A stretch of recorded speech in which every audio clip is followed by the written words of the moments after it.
Injuries, and more injuries. We'll talk about all of that and the game against the Canucks on this edition of Locked On Anaheim Ducks. You're Locked On Ducks, your daily podcast on the Anaheim Ducks, part of the Locked On Podcast Network, your team every day.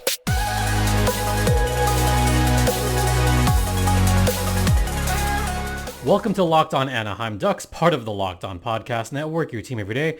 I'm your host, Jason JD Hernandez. I've been covering hockey for over a decade, and today's episode is brought to you by Sleeper. Download the Sleeper app and use promo code LOCKEDONNHL to get up to a $100 match on your first deposit. Terms and conditions apply. See Sleeper's terms of use for details. We're going to get right into it on this one because there's been a slew of injuries that have befallen the Anaheim Ducks this season. Some more important than others. And we're going to start with the defense first, because this affected the last game that took place against the Vancouver Canucks. And that's the injury to Cam Fowler. Fowler did miss the game against the New Jersey Devils, which some fans online said, it's addition by subtraction. No, Cam Fowler is still a serviceable defenseman. Yes, Fowler's had some pretty awful games, especially recently. He's had some pretty awful games, but he left Thursday's game because he got a huge cut on his cheek. So he had a lacerated cheek. He was out Friday, came back on Sunday with a massive bubble around his face. So he wore the bubble for a little bit, and good to see him out there. I mean, he's a gamer. If nothing else, Cam Fowler is a gamer, but he did get injured. And now he's back. So the Ducks kind of dodged a bullet on that one. Yeah, I would say they dodged a bullet on that one. Cam Fowler, for what it's worth, he is a minutes eater, and he does serve a role in the Ducks. So, got to give him credit. Got to give him a lot of credit, just having him out there. Oh, man, that was kind of neat seeing him out there with the bubble. Something that I never thought I would see, but, neither here nor there. So Fowler's back. Also, not too injured, thank goodness, according to sources, is Mason McTavish. So the Ducks did have morning skate this morning at Great Park Ice, and Mason McTavish, still not out there. Troy Terry looking okay out there. They dodged a bullet with that one. So we'll start with Mason McTavish. So he was seen leaving the Ponda last weekend with a boot on his ankle, and it looked like it was going to be a really bad injury. But it appears that has been dodged as well. So this report, according to Derek Lee, was that he had a walking boot around his right foot. He was on crutches. But according to the Ducks this morning, there's no broken bones. So it looks like Mason McTavish isn't going to be out for an extremely long time. But with only about 6 weeks left in the season, there is no timetable for his return yet. At least nothing is broken, so that's good. He is still on that walking boot right now. So we don't know how long he's going to be out. But if it's going to be a 4 to 6 week injury, they may as well leave him off for the rest of the season. If it's a 2 to 3 week injury, maybe bring him back, see what he can do on the ice before the season ends. The Ducks are exponentially better with Mason McTavish on the ice. So it's always good to have him out there whenever possible. Troy Terry did leave the game the other night. He came back. Okay, that was a bit of a relief. He was seen going down the tunnel, came back later in the game, and this was a little bit midway through the second period. He was down the tunnel, and he was out. So I'm like, oh boy, here we go. But he was back in the third period, and he was out there. Actually, he wasn't on morning skate. It was a maintenance day for Troy Terry, but he was out and about. So for what it's worth, that's a dodged bullet as well. So that's good. Leo Carlson. Yeah, no timetable yet. He's got an upper body injury. we'll see what happens with Leo Carlson. So those are some pretty big injuries going on right now. Oh, also John Gibson, he's back in the lineup. He was out from Sunday's game with an illness. We don't know what kind of illness, but just undisclosed. So all of these news kind of got me wondering a little bit. How much have the Ducks been injured and how much has it affected them this season? Well, thanks to Hockey Viz, we can kind of find out exactly what that all means. So first, let's look at some of the key injuries just from this season with the man games lost for the Anaheim Ducks. Leo Carlson, he's missed a few games this season. He has missed a total of, looks like 13 games this season. That's kind of a bit. Jamie Drysdale missed most of this season before he got traded. Cam Fowler missed the one game. We know that. John Gibson missed a couple with injury. Radko Gudas, he's missed 6 games this season. That's been pretty important. How about Max Jones being out for a considerable amount of time? He was out for 12 games, so that's kind of a lot. Alex Killorn. Alex Killorn did not start the season, if you recall. So he's missed a total of, he missed the first 10 games. We know that. And then he missed 9 after that. So that's a total of 19 man games lost. Isaac Lundestrom missed the first 36 games this season. And by the way, there is a quote from Isaac Lundestrom from Derek Leon here, which I will actually get to right now. Speaking of Isaac Lundestrom, this is what he said this morning. Quote, "My Achilles feels much better. It's always a little bit sore after games and stuff. It's feeling fine when I'm on the ice, so that's probably the most important thing. Still do a lot of work with the training staff after games. I try to do it before games to get it stable." End quote. So he is still experiencing some soreness, which is never good. It sounds like because he's still dealing with soreness and because it takes him a little bit to get back on it, it sounds like he hasn't really been 100% this season, and that's a shame. Isaac Lundestrom is a very important depth piece for the Anaheim Ducks. You do not want him too injured. All right. How about, I left off with Lundestrom. Brock McGinn. McGinn is still out, by the way. McGinn missed the first 15 games. He's missed the last 9 for a total of 24 man games lost. Mason McTavish. Well, he's now out. He missed 8 games earlier on. It's going to be a lot more. Mason McTavish is probably going to wind up losing at least 20 games this season. A lot of man games lost. Pavel Mintyukov. He has missed a total of 11 games this season. Very important games too. And finally, Trevor Zegras, who is still out. Zegras has missed a lot of games this season, folks. He missed 20 games earlier on. He's missed the last 20. Trevor Zegras has missed a total of 40 games this season. Considering that is your leading scorer from last season, missing 40 games is significant, and he could miss even more. So even losing him for half the season is an incredible detriment to the Anaheim Ducks, and part of the reason why they've been so bad this year. And also, according to Hockey Viz, the Ducks are one of those injured and bad teams. Yes, there are some teams that are injured but good, like the Colorado Avalanche are also one of the most injured teams this season. They've lost a lot of man games. So have the Maple Leafs. The Maple Leafs have lost a lot of man games. And yes, the Vegas Golden Knights, they're way out there.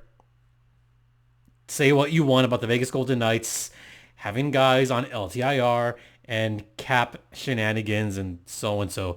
Somehow Vegas is still finding a way to be in the playoff race right now. I still don't know how.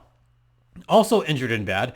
I didn't realize that the Chicago Blackhawks were as injured as they were this season. I forgot that Connor Bedard was out for a significant amount of time earlier on this season. San Jose is just injured and bad. They're just awful.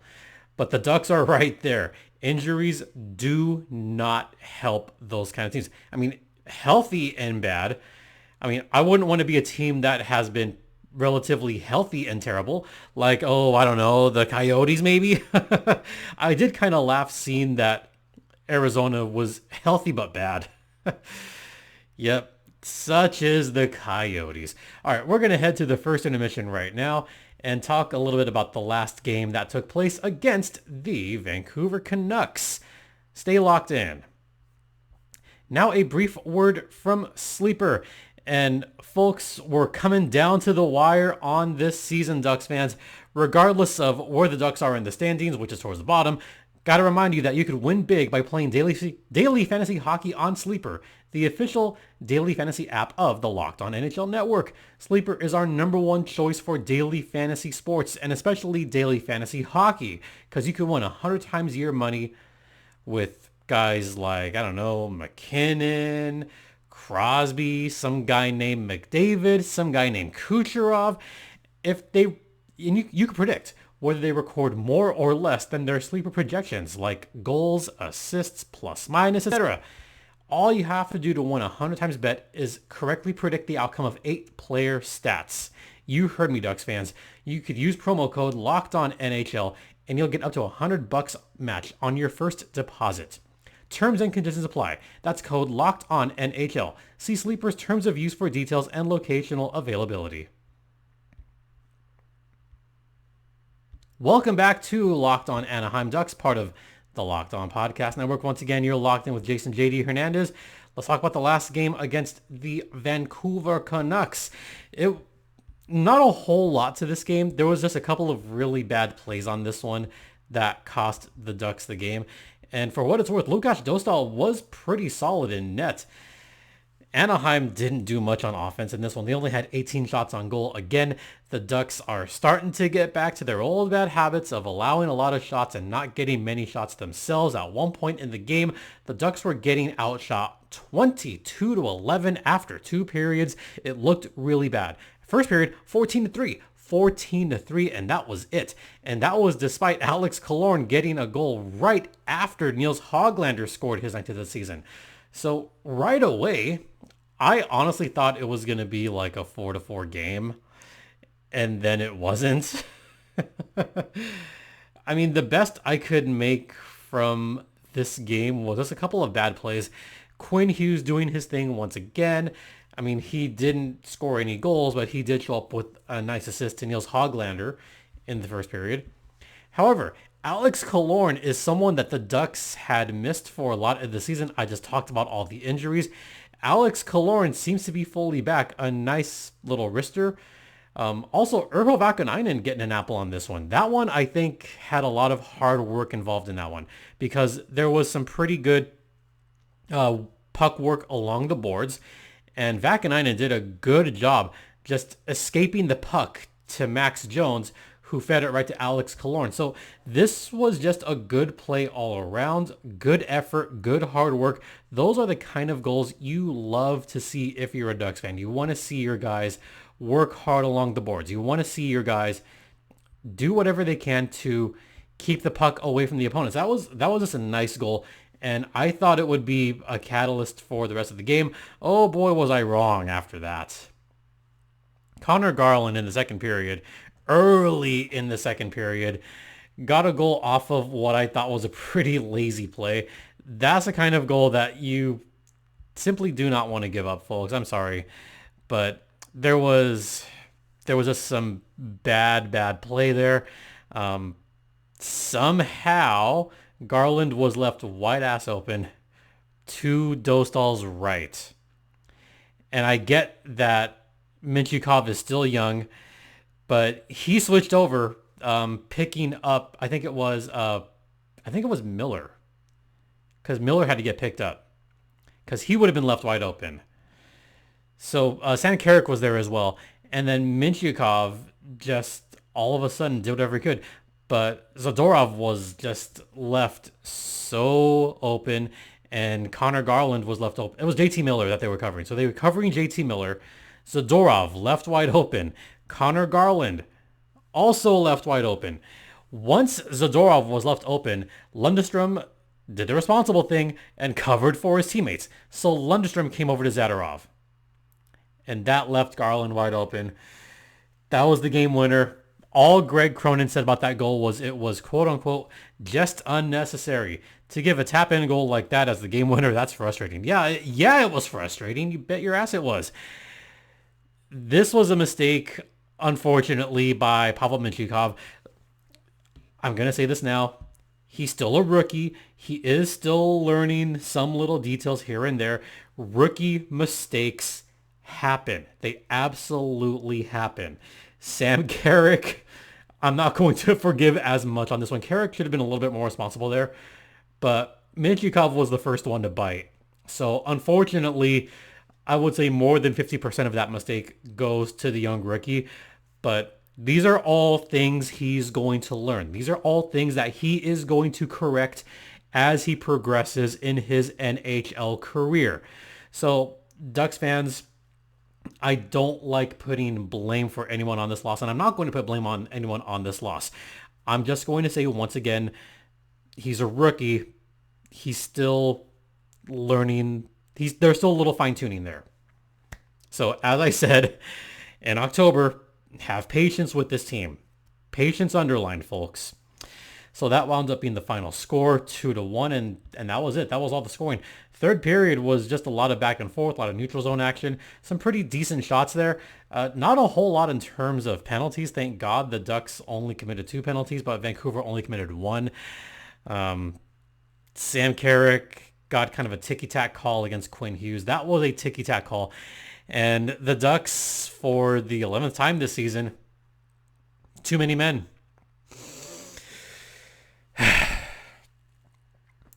They do that the most out of any team. Too many men on the ice. But I did my whole podcast, for those of you everydayers that listened, I did a whole thing about the Ducks being one of the most undisciplined teams in the league and committing the most unnecessary penalties in the league. That was one of them. Too many men again. We're going to head to the second intermission right now while I calm down and sip some tea that I have to my left. We'll get to some more on the other side. Now a brief word as I calm myself down from eBay Motors. Passion, drive, and patience. Patience underlined, folks, is what brings home the winning trophy, and it's also what keeps your ride or die alive.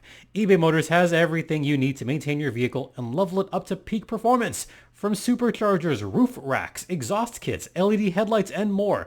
Whether you're into speed, power, or style, eBay Motors has you covered. With over 122 million parts for your ride or die, you'll always find exactly what you're looking for. And with eBay Guaranteed Fit, your part is guaranteed to fit every time or your money back. Because with eBay Motors, you're burning rubber, not cash. With all the parts you need at the prices you want, it's easy to turn your car into the MVP and bring home that win. Keep your ride or die alive at ebaymotors.com. Eligible items only. Exclusions apply. eBay Guaranteed Fit only available to U.S. customers.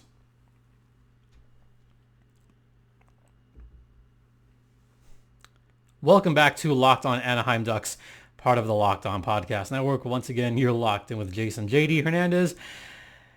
Ducks right now in the standings, they are well behind the wild card. We may as well start calling elimination numbers. The Anaheim Ducks are a whopping 25 points back with 21 games left, which puts their elimination number at 17. Actually 18, because they could win out with regulation wins. Surprise, surprise, right? So the Anaheim Ducks right now elimination number is 18, which means 9 more losses out of 21 games, and they are mathematically eliminated.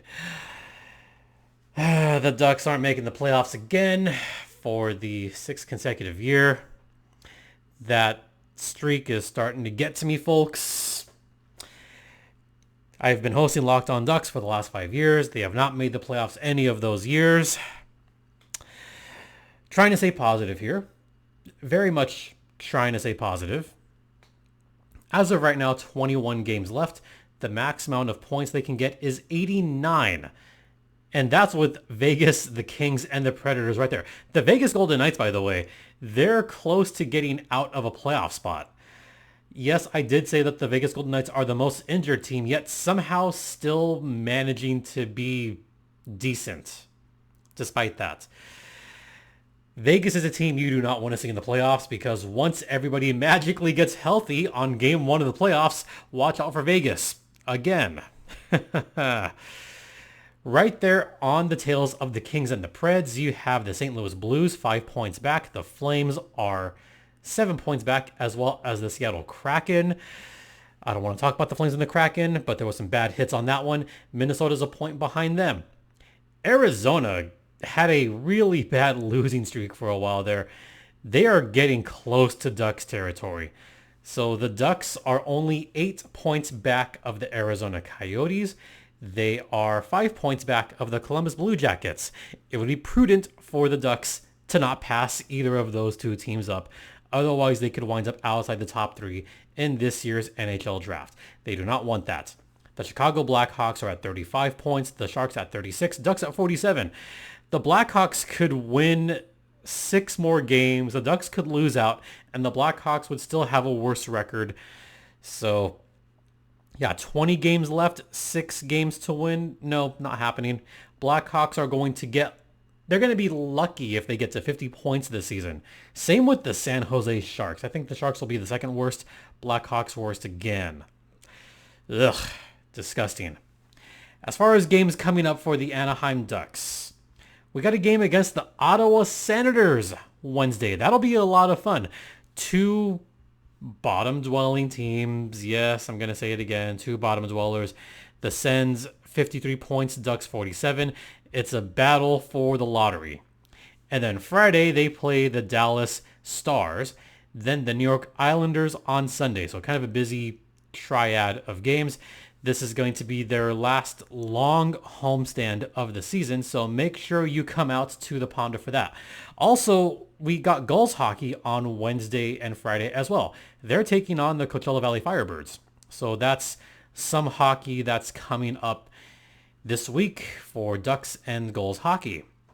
With that, we're going to say goodbye for now. Also, it is trade deadline week, so I'm just kind of like sitting, waiting to see what the Ducks do. Adam Henrique still on the roster. Frank Vetrano still on the roster.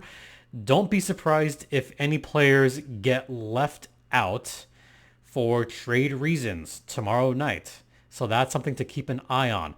Also, this could very possibly be the last game for at least 1 or 2 Ducks tomorrow in Ottawa. So be on the lookout for that as well. All right, we're going to wrap up for now. We're also going to have some more trade stuff later on this week. In the meantime, thanks for listening. Thanks for watching. Don't forget this podcast is free and available across all platforms, including Stitcher, Spotify, Odyssey, Apple Podcasts, Google Podcasts, etc., etc.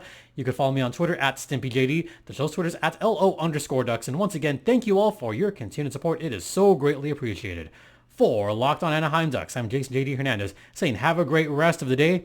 Please remember to be safe out there, be kind to one another, and Ducks fly together.